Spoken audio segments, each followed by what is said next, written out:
Good afternoon, everybody. Joe Duenas here, and we're going to do a quick recap on 2017 on all the home sales and the development of San Joaquin Hills and what we could expect for 2018. Try to do all this in about the next 90 seconds. So here we go.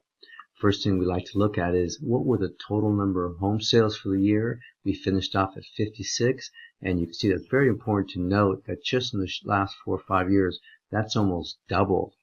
The average sales price is very important. You can see in 2013 it was at $941, and it's gradually had a nice upward trend, finishing in 2017 at $1,193,000.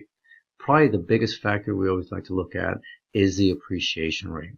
Again, in 2013, after coming off 7 years of down market, we had a 16% appreciation rate.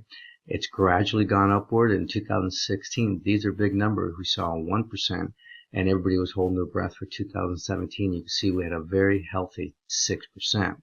But the driving force going into 2018 would be this, is that shortage of inventory. That has been driving the market for the last 6-7 years, and that obviously just helps keep the pricing upward.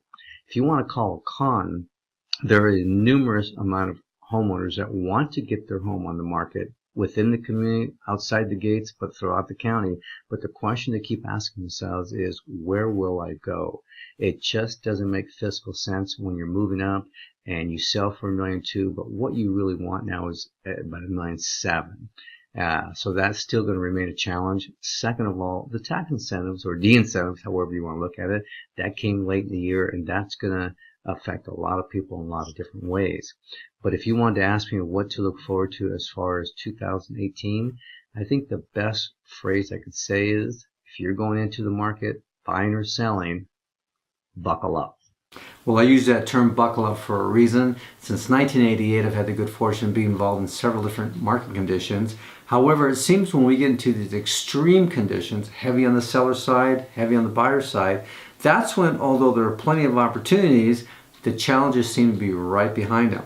So if I give you any tip, if you're thinking of jumping into the market, buying or selling this year, I highly recommend that whatever you're trying to accomplish, to have a very clear written plan from start to finish before you begin the process. Sounds simple, but it's sometimes harder than it sounds. So with that said, if you have any questions, feel free to give me a call direct. Be keeping all the neighbors involved, or I should say updated on what's happening in the neighborhood. And until we meet, you take care.